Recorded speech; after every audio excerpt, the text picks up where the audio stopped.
Hoje eu quero continuar elaborando a nossa discussão de transformações canônicas. É um critério para caracterizar uma transformação como canônica, baseada nos chamados parênteses ou colchetes de Lagrange, que nós vamos definir. Depois vamos introduzir uma notação compacta que facilita bastante a discussão de transformações canônicas e a compreensão das propriedades básicas de transformações canônicas, a chamada notação simplética. Um dos vários exemplos de aplicação dessa notação, nós vamos provar uma certa propriedade de invariância dos parênteses de Lagrange, que vai ser importante para futuros desenvolvimentos da teoria de transformações canônicas, quando nós vamos introduzir outros objetos chamados parênteses de Poisson, que estão relacionados de um certo modo com os parênteses de Lagrange, mas são mais importantes do ponto de vista físico, entram de uma maneira mais direta na formulação hamiltoniana da mecânica do que os parênteses de Lagrange que nós introduziremos hoje.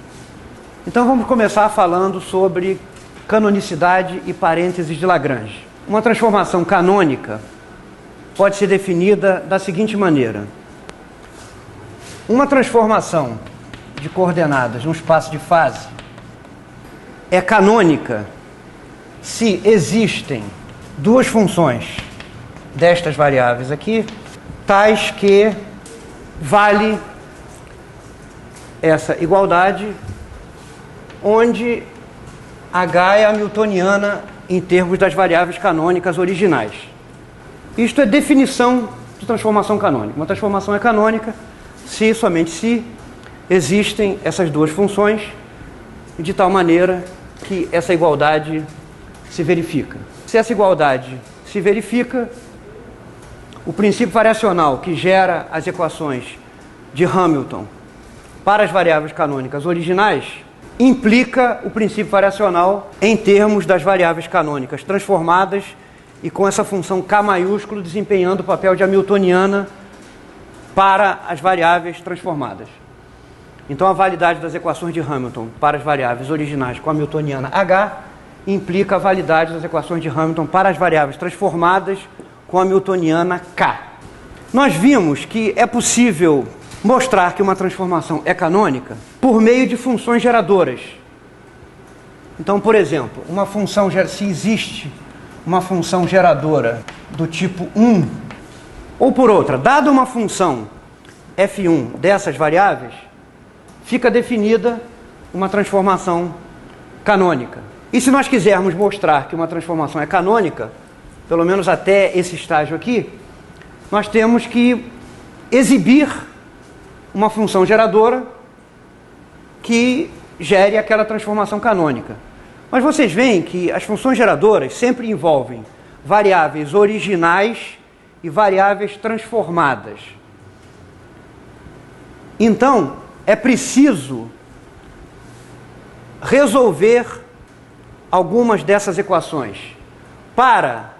Por exemplo, para haver uma função geradora desse tipo, é preciso resolver, por exemplo, estas n primeiro equações aqui. Para as coordenadas P1 até Pn minúsculas,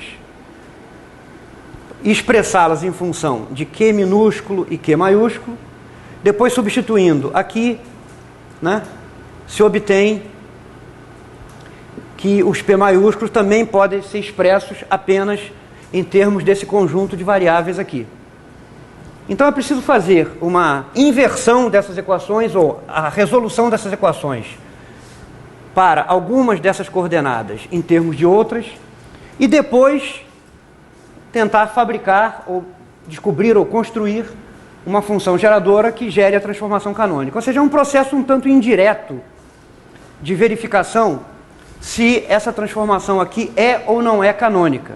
O que nós vamos discutir a seguir é um critério direto que permite decidir se essa transformação é canônica, sem precisar fazer nenhuma resolução de equações para obter algumas variáveis em termos de outras, e também não necessita da construção ou da busca de uma função geradora. Então será um critério direto que, a partir das equações de transformação, nós podemos imediatamente decidir se a transformação é ou não é canônica.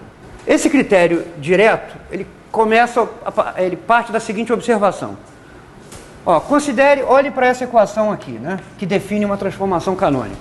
Vamos supor que todas as diferenciais sejam tomadas mantendo t constante. Se t for mantido constante, esse termo aqui será zero. Tá? Então, com diferenciais tomadas a t constante, essa equação asterisco torna-se soma de PI dQi minúsculos menos PI dQi maiúsculos igual a dφ. Eu vou lembrar aqui que isso aqui é t fixo. Portanto, essas diferenciais aqui são todas tomadas com t constante. Reciprocamente, se vale esta equação aqui a t fixo, tá? Pode-se mostrar que vale aquela equação com t variável, definindo adequadamente a nova função k. Tá? Então essas duas condições aqui são equivalentes. Uma implica a primeira implica a segunda e vice-versa, a segunda implica a primeira. Agora, como a função φ é uma função das variáveis minúsculas, então o que nós vamos fazer aqui é o seguinte, vamos expressar essas diferenciais das variáveis transformadas Q maiúsculo em termos das diferenciais das variáveis minúsculas, e essa expressão que resultar deve ser uma diferencial exata a t fixo de uma função φ das coordenadas QPT. Q minúsculo, P minúsculo e T. Isso vai estabelecer uma condição que deve ser obedecida para que a transformação seja canônica. A condição vai ser expressa em termos de umas quantidades chamadas parênteses de Lagrange, que eu vou definir da seguinte maneira. Suponha que isso aqui seja um conjunto de 2n variáveis canônicas. Os n etas corresponderiam aos qs e os n xis aos momentos conjugados. Está sendo usada uma notação neutra aqui para evitar confusão com variáveis minúsculas e maiúsculas, porque nós estamos considerando uma transformação canônica em que nós passamos de uma descrição baseada nas variáveis QP minúsculas para uma descrição da mecânica baseada nas variáveis QP maiúsculas. Esse eta e xi podem ser, num dado contexto, as variáveis minúsculas ou as variáveis maiúsculas. Para evitar uma notação que fique viciada, parecendo que a definição é baseada nessas variáveis e não nas outras, tá? A definição é genérica, então vamos usar uma notação neutra para indicar coordenadas e momentos. E vamos supor que essas 2n variáveis canônicas sejam funções de duas variáveis quaisquer, que vamos chamar de u e v. Tá?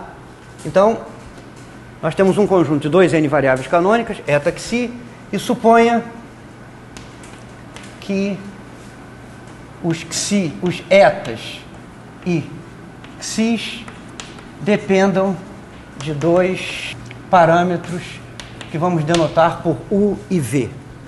Então, o parêntese de Lagrange de u e v em relação às variáveis eta xi é denotado por u v eta xi e definido por, então, esse símbolo aqui, uv relativo às coordenadas eta xi, por definição é a soma de derivada de eta k em relação a u, derivada de xi k em relação a v, menos a mesma coisa trocando a ordem de U e V. Esta é a definição do parêntese de Lagrange de U e V em relação a esse conjunto de variáveis canônicas aqui.